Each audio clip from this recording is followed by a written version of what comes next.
Hello Kiranmayi గారు. Hello అండి. Hello. How are you అండి? ఫైన్ అండి. మీరు ఎలా ఉన్నారు? గుడ్ అండి. సో బేసిక్గా లాయర్ అంటే చాలా మంది కోర్టుకి వెళ్ళే వాళ్ళే లాయర్స్, ఫ్యామిలీ కేసెస్ చేసే వాళ్ళే లాయర్స్, క్రిమినల్ కేసులు చేసే వాళ్ళే లాయర్స్, ల్యాండ్ ఇష్యూస్ చేసే వాళ్ళే లాయర్స్ అనుకుంటూ ఉంటారు. బట్ చాలా మందికి కార్పొరేట్ లాయర్ అని ఒకరు ఉంటారు. అసలు వాళ్ళు ఏం చేస్తూ ఉంటారనే ఒక పెద్ద డౌట్ ఉంటుంది. సో బేసిక్ గా కార్పొరేట్ లాయర్ అని ఎవరిని అంటారు, వాళ్ళ వర్క్ ఎలా ఉంటుందండి? ఫస్ట్ కార్పొరేట్ లాయర్ గురించి తెలుసుకునే ముందు కంటే first what is corporate law అన్నది తెలియాలండి.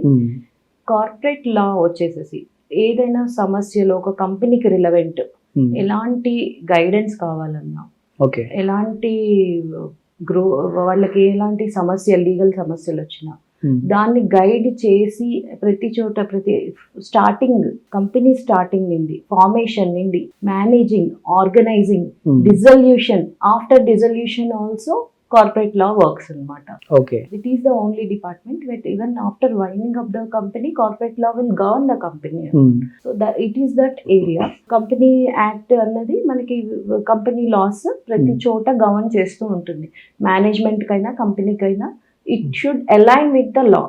Okay. Company functions, obligations anni rights anni law ki అనుగుణంగా వెళ్తూ ఉండాలండి. That is what we call company law. దానికి వేరియస్ యాక్ట్స్ సపోర్ట్స్ చేస్తాయి. కంపెనీ లాలో మళ్ళీ దిస్ కార్పొరేట్ లాలో డిఫరెంట్ సెగ్మెంట్స్ లో వర్కింగ్స్ ఉంటాయి.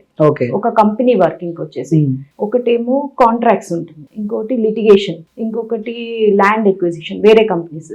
మెడికల్ అయితే వాళ్ళకి డిఫరెంట్ గా, అట్లా ఒక business to business different segment of workings, different law work చేస్తుంది. ఆ వాటి మీద వర్క్ చేసే వాళ్ళని ఎవరైతే ఆ బిజినెస్ ప్రొఫైల్ మీద లీగల్ అలైన్ అవుతూ వాళ్ళ గైడెన్స్ ఇచ్చే వాళ్ళని కార్పొరేట్ లాయర్ అంటారండి.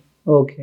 అంటే బేసిక్ గా నార్మల్ లానే చదువుతారా లేకపోతే సపరేట్ లా ఉంటుందండి మీకు? లేదండి, నార్మల్ లానే ఏదైతే 3 or 5 years లా డిగ్రీ ఉంటుందో అదే సరిపోతుంది. బట్ దీంట్లో ఎక్స్పర్ట్ అవ్వాలంటే ఆ కంపెనీస్ లో కొన్ని ఇయర్స్ వర్క్ చేస్తే వాళ్ళకి ఆ ప్రొఫైల్ అన్నది బిల్డ్ అవుతుంది. సో కార్పొరేట్ లాయర్ అవ్వాలంటే కొన్ని ఏరియాస్, అది కాకుండా ఇంకా స్పెసిఫిక్ గా కొన్ని కంపెనీస్, ఇప్పుడు ఎనర్జీ ఉందనుకోండి, ఎనర్జీ ఫీల్డ్ లోనే వాళ్ళు వర్క్ చేస్తే వాళ్ళకి ఎనర్జీ లాస్ దాని మీద కమాండ్ వస్తుంది. మెడికల్ ఉందనుకోండి, హాస్పిటల్ ఇండస్ట్రీలోనే కొన్ని ఇయర్స్ వర్క్ చేస్తే వాళ్ళకి ఆ రిలవెంట్ కేసెస్ ఏంటి, ఆ రిలవెంట్ కాంట్రాక్ట్స్ ఏంటి తెలుస్తాయి. దాని మీద వాళ్ళు ఎక్స్పర్టైజ్ అవుతారు. సో అలా వచ్చిన వాళ్ళకి ఫర్దర్ గా ఆ ఏరియాలో డిమాండ్ ఎక్కువ అవుతుంది, వాళ్ళు ఆ ప్రొఫైల్లో వర్క్ చేస్తారు. సో వాళ్ళ corporate lawyer in medical industry, ఈ ఎనర్జీ ఇండస్ట్రీ, రియల్ ఎస్టేట్, ఆ రిలవెంట్ యాక్ట్ వాళ్ళు చదువుకొని అప్గ్రేడ్ అవుతూ ఉంటారు. సో ఆ విధంగా వాళ్ళు corporate lawyer in specific sector కూడా వాళ్ళు గ్రో అవుతారు అన్నమాట. ఓకే. బేసిక్ గా లాయర్స్ కి పర్టికులర్ జాబ్ అంటే ఏమి ఉండదు. ఇప్పుడు కార్పొరేట్ లాయర్ అంటే ఒక కంపెనీలో వర్క్ చేయమైనా అంటే 12 hours జాబ్ లాగా, 8 hours జాబ్ లాగా అలా ఉంటుందా అండి? అది 2 segments ఉందండి. వాళ్ళని ఎవరైతే కంపెనీకి వర్క్ చేస్తారో ఇన్ హౌస్ లీగల్ కౌన్సిల్ అంటారు అనమాట వాళ్ళని. ఇంకొకటి కొంతమంది కన్సల్టెంట్ అని కూడా అంటారు. కొంతమంది వాళ్ళు లీగల్ అడ్వైజ్ ఇవ్వడము, వాళ్ళకి ఏమైనా డౌట్స్ వస్తే క్లియర్ చేయడము, వాళ్ళు కాంట్రాక్ట్స్ లో వాళ్ళు గైడెన్స్ తీసుకుంటారు అన్నమాట, లీగల్ గైడెన్స్. అలా కన్సల్టెంట్ లాగా కూడా చేస్తారు అడ్వకేట్స్ ఎవరైనా. ఇన్ హౌస్ లీగల్ కౌన్సిల్ అంటే they are like employees working in that specific company, ఆ కంపెనీకే వర్క్ చేస్తారు as a employees. So they don't go to advocacy, they are specific only for in house legal counsel. So వాళ్ళు ఆ ఏరియాలో expertise అయిపోయి వాళ్ళకి కంపెనీలో ఏ ప్రాబ్లం వచ్చినా, legal problem, as I told previously, from starting to ending ఏ problem వచ్చినా ఆ లీగల్ గైడెన్స్ మేనేజ్మెంట్ అన్నది వాళ్ళు లీగల్ గైడెన్స్ లోనే వెళ్తూ ఉంటుంది. వితౌట్ మీ లీగల్ గైడెన్స్ వెళ్తే మేనేజ్మెంట్ కూడా వాళ్ళకి కాన్ఫిడెన్స్ ఉండదు అనమాట. అండ్ రిస్క్ అనాలిసిస్ చేస్తారు. కార్పొరేట్ లా వచ్చేసి కార్పొరేట్ కంపెనీస్ లిటిగేషన్ అయినా కాంట్రాక్ట్స్ అండ్ క్రోర్స్ లో ఉంటుందండి. ఇట్ వెంట్ టు సమ్ 10,000 అట్లా క్రోర్స్ లో లిటిగేషన్స్ కూడా ఉంటాయి. బేసికల్ ఎంత సంపాదిస్తారండి ఒక కార్పొరేట్ లాయర్? ఇట్ డిపెండ్స్ అండి, ఫ్రెషర్స్ నుండి ఉంటాయి. ఒక ఫ్రెషర్స్ ఇప్పుడు చాలా గ్రోత్ ఉందండి. ఇది చాలా మందికి అవేర్నెస్ ఉండట్లేదు. ఎగ్జాక్ట్లీ, అవేర్నెస్ లేక చాలా మందికి ఇలా ఒక ఏరియాలో వెళ్ళొచ్చన్న అవేర్నెస్ ఉండటం లేదు ఈ మధ్య. ఉంటే వాళ్ళు ఎన్ని ఆపర్చునిటీస్ ఉన్నాయంటే I can't tell you. Now every company small medium high level companies also turn over ఉన్న ప్రతి company they are going for legal. Okay. Legal guidance లేకుండా ఏ కంపెనీ ఏ కాంట్రాక్ట్ ఎంటర్ అవ్వట్లేదు. Now past 10 years the total system is changed. They are totally going with the legal only. So in house legal counsel అట్లా employee లాగా వాళ్ళు చేసుకొని, okay, big size company అయితే 10 to 11 legals ఉంటారు. Medium size small size company అంటే ఒక 1-2 మందిని పెట్టుకొని లేదా అవుట్ సైడ్ కౌన్సిల్స్ ని పెట్టుకొని చేస్తారు అనమాట. ఇంకో లీగల్ వర్కింగ్ ఎలా ఉంటుందంటే ఇన్ హౌస్ లీగల్ కౌన్సిల్ వాళ్ళు కోర్టులో రిప్రజెంట్ చేయరు కొన్ని ఏరియాస్ లో. వాళ్ళు ఆ అవుట్ సైడ్ కౌన్సిల్స్ ని ఎంగేజ్ చేసుకొని లిటిగేషన్ అన్ని వాళ్ళకి కంపెనీకి మేనేజ్మెంట్ కి మధ్యలో ఉండి వీళ్ళ రిక్వైర్మెంట్స్ అన్ని వాళ్ళకి చేస్తారు. వీళ్ళు ఇన్ హౌస్ అన్ని టీంతో కూడా కోఆర్డినేట్ చేస్తారు అనమాట. ఏ ఇష్యూ అయినా, ఒక సప్లై ఇష్యూ, ఎక్కువ సప్లై ఇష్యూస్, ప్రైజింగ్ ఇష్యూస్ వస్తాయండి కంపెనీస్ లిటిగేషన్.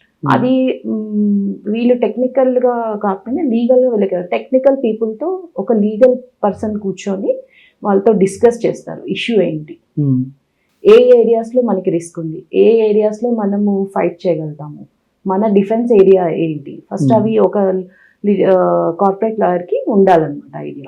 ఏ ఏరియాని మనము డెవలప్ చేయొచ్చు, మనం ఏ ఏరియాలో స్ట్రాంగ్ ఉన్నాము. సో అవన్నీ ఇన్పుట్స్ తీసుకెళ్ళి మనం మేనేజ్మెంట్ కి చెప్తారు. మేనేజ్మెంట్ ఎవరైతే ఎండి వాళ్ళు ఉంటారో వాళ్ళకి చెప్పిన తర్వాత వాళ్ళకి చాలా డౌట్స్ వస్తాయి. ఆ డౌట్స్ ని వీళ్ళు అన్ని నోట్ చేసుకొని వీళ్ళు లా ప్రకారం లా ఏం చెప్తుంది, యాక్ట్ ఏం చెప్తుంది అవన్నీ చెక్ చేస్తారు అనమాట. చెక్ చేసి మళ్ళీ అవుట్ సైడ్ కౌన్సిల్స్ ఉంటారు ఎవరైతే అడ్వకేసీ చేసి ఇట్లా రిప్రజెంట్, వాళ్ళందరి దగ్గర కూడా ఒపీనియన్స్ తీసుకుంటారు. ఇవన్నీ కలిపి వీళ్ళు డ్రాఫ్ట్స్ కానీ ఏవైనా చేసినా కూడా దాన్ని ఇంప్లిమెంట్ చేస్తారు అనమాట. That is the way how legal functions in the company. So contract based కూడా ఉంటారు ఇందులో అని చెప్పి అంటూ ఉంటారు. అంటే ఎలా అండి, ఇన్ని ఇయర్స్ కాంట్రాక్ట్ నేను ఈ కంపెనీకి చేస్తానని ఉంటుందా? కాంట్రాక్ట్ బేసిస్ ఉండదండి, employee basis, consultancy basis. Consultancy basis వాళ్ళు ఇయర్ టు ఇయర్ వాళ్ళు రెన్యూ చేసుకుంటారు అనమాట. కన్సల్టెన్సీ అంటే they are like legal advisers to the company. So they are expert in that area. So వాళ్ళ లీగల్ అడ్వైజెస్ కంపెనీ హైర్ చేసుకుంటుంది అన్నమాట. Most of ఎలాంటి problems వస్తూ ఉంటాయండి మీకు లీగల్ గా ఒక కంపెనీలో? సో బేసిక్ గా టెక్నికల్ అంటే అందరికీ తెలిసే ఉంటుంది ఎలాంటి ప్రాబ్లమ్స్ వస్తాయి అని చెప్పేసి, లీగల్ గా ఎలాంటి ప్రాబ్లమ్స్ వస్తూ ఉంటాయి? సార్ ఈ కార్పొరేట్ లాలో one of the most advantages thing is we can minimise the litigation. Outside మనం మినిమైజ్ చేయలేం, కానీ ఒక contract draftings through, proper contract draftings through ఒక ఫ్యూచర్ లో జరగబోయే లిటిగేషన్ ని చాలా వరకు మనం మినిమైజ్ చేయొచ్చు. Okay. So this is the area where most of the management also want to concept. అది మనము మోస్ట్లీ అదర్ పార్టీస్ తో వెళ్ళే కాంట్రాక్ట్, సప్లై కానీ, ఎంప్లాయీ అగ్రిమెంట్స్ కానీ, ప్రైజింగ్ కానీ, ఏదైనా అగ్రిమెంట్, ఒక ఇద్దరు పర్సన్ మధ్య మాట్లాడేది ఏదైనా అగ్రిమెంట్. ఆ అగ్రిమెంట్ కాంట్రాక్ట్ అవ్వాలి అని అంటే కొన్ని enforceable by law, it is general public అయినా తెలియాలి. ఒక అగ్రిమెంట్ ఎన్ఫోర్సబుల్ బై లా అవ్వాలంటే as per Indian contract act 1872 కొన్ని క్రైటీరియాస్ ఉంటాయి అన్నమాట. అవి మీట్ అవుతేనే అది కాంట్రాక్ట్ అవుతుంది. ఆ contractual obligations, pricing obligations, supply obligations అవన్నీ చూసుకుంటూ ఎలైన్ అయ్యి వాటిని ఫైనల్ గా 2 parties సైన్ చేయాలని. ఈ కాంట్రాక్చువల్ ఆబ్లిగేషన్స్ దగ్గరే మోస్ట్ ఆఫ్ ద లిటిగేషన్స్ వస్తాయండి. Most of the conflicts between 2 companies వస్తాయి. ఇంకో కంపెనీ కంపల్సరీ వాళ్ళు కాంట్రాక్ట్స్ చేసుకుంటారు. అక్కడ సప్లైలో డిలే కానీ, ప్రైజింగ్ సడన్ గా పెంచేస్తారు అగ్రి అయిన ప్రైసెస్. ఎప్పుడు బ్రీచ్ ఆఫ్ కాంట్రాక్ట్ అవ్వకూడదు.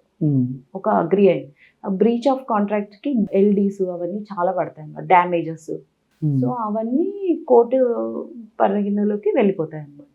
సో ఆ కాంట్రాక్ట్ డ్రాఫ్టింగ్ అన్నది జాగ్రత్తగా చేస్తే most of the litigation can be minimised. So this how it functions అన్నమాట. దీంట్లో చాలా క్లాజెస్ ఉంటాయి. అది ఒక కార్పొరేట్ లాయర్ కి అవేర్నెస్ ఉండాలి. డ్రాఫ్టింగ్, నెగోషియేటింగ్, కమ్యూనికేషన్, అందరితో coordination, this is the basic things which every corporate lawyer should know. Okay. Companies లో ఈ పాష్ యాక్ట్ అని తీసుకొచ్చిన తర్వాత ప్రతి కంపెనీలో ఒక లాయర్ ఉండాలి, ఒక అడ్వకేట్ కంపల్సరీ ఉండాలి అని చెప్పేసి అంటూ ఉంటారు. సో దీని మీద కూడా వర్క్ చేస్తారా అండి corporate lawyer? For ladies I have dealt some cases in this actually few outside also బయట వాళ్ళలాగా కూడా వెళ్ళొచ్చు అనమాట advocacy. One of the person should be advocate in that. Okay. So POSH యాక్ట్లో సీక్రెసీ బాగా maintain చేయాలండి. దీని మీద వాళ్ళకి ఫస్ట్ అవేర్నెస్ క్రియేట్ చేయాలి. లీగల్ పర్సన్ అక్కడ ఉండి వాళ్ళు యాక్చువల్గా పాష్లో చెప్తారనమాట స్పెసిఫిక్ ఏది పాష్ అవుతుంది. కొంతమంది అడ్వాంటేజ్ తీసుకోవడానికి అన్ని పాష్లో కలిపేస్తారు. So this the most problem I'm seeing actually. Okay. So పాష్లో మీకు కళ్ళతో చెప్పేది, మీరు చేసే బిహేవియర్ అవి దేని కిందకి వస్తాయనేది I prepared that act also actually. Some times I will share with you. ఆ పాష్ మీద డీటెయిల్డ్గా ఉండి ఒక కమిటీ ఫామ్ అవుతుంది. ఆ కమిటీకి వాళ్ళు ఆ కమిటీలో ఒక మెంబర్ని రిప్రజెంట్ చేస్తూ వాళ్ళకి మాత్రమే ఈ ఎవరైనా ఎంప్లాయీ రియల్గా ఫేస్ అయిన ప్రాబ్లమ్ని వాళ్ళకి ఇన్ఫార్మ్ చేస్తారు. ఇన్ఫార్మ్ చేసిన తర్వాత దాన్ని ఇమీడియట్గా ఆ పాష్ కమిటీకి రిప్రజెంట్ చేసి వాళ్ళందరూ కూర్చొని సమ్ లేడీస్ ఎండి వాళ్ళందరూ కూడా ఉంటారనమాట, దీంట్లో పార్ట్ ఉంటారు. వాళ్ళందరూ దాన్ని రిజాల్వ్ చేయడానికి కూర్చుంటారు అనమాట. Then that dispute will be resolved. ఇంటర్నల్గా రిజాల్వ్ అవ్వాలి. ఇంటర్నల్ రిజాల్వ్ నెక్స్ట్ వేరే కోర్స్ ఆఫ్ యాక్షన్స్ ఉంటాయి. ఓకే. ఆర్బిట్రేషన్ చేస్తున్నాం అని వింటూ ఉంటాం. అసలు అదే ఆర్బిట్రేషన్ అంటే ఏంటండి? ఆర్బిట్రేషన్ అనేది ఆల్టర్నేటివ్ డిస్ప్యూట్ రెజల్యూషన్. ఇప్పుడు కోర్ట్స్ చాలా బిజీ అయిపోయాయి. It is 1996 I think. So it got arbitration act. So arbitration act ఏంటంటే when there is a dispute between two companies, two parties in company perspective అంతే. Okay. So there is a dispute. వాళ్ళు అప్పుడు ఏం చేస్తారంటే యాక్చువల్గా before contract రాసుకునేటప్పుడు ఆ contract ఇప్పుడు commercials ప్రతి అగ్రిమెంట్లో కాంట్రాక్ట్ కంపెనీ అగ్రిమెంట్లో ఒక క్లాజ్ పెట్టుకుంటారు డిస్ప్యూట్ రెజల్యూషన్. అందులో ఆర్బిట్రేషన్ క్లాజ్ అని పెడతారు. If any dispute arises between the parties, ఇప్పుడు కంపల్సరీ అన్ని కంపెనీస్ ఇంటర్నేషనల్ స్టాండర్డ్స్లో పెట్టుకుంటున్నాను.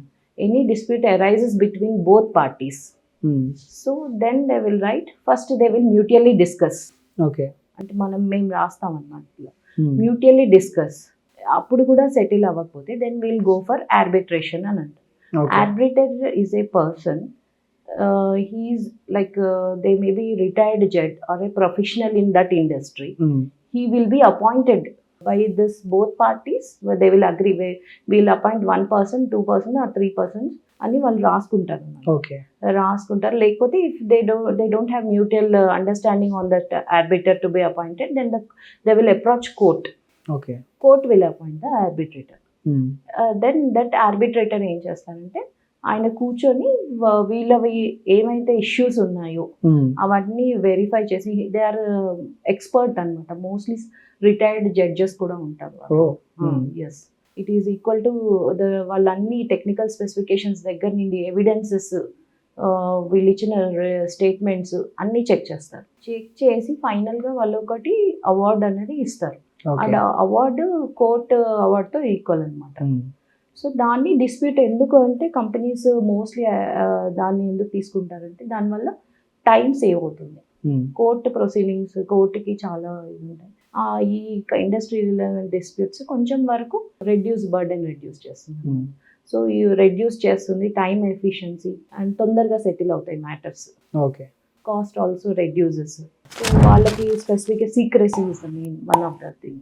సీక్రెట్ అంటే ఆర్బిట్రేషన్ ప్రొసీడింగ్స్ అవన్నీ సీక్రెట్గా ఉంటాయి. అది వాళ్ళు వెన్యూ అన్నీ కూడా డిసైడ్ చేసుకుంటారు.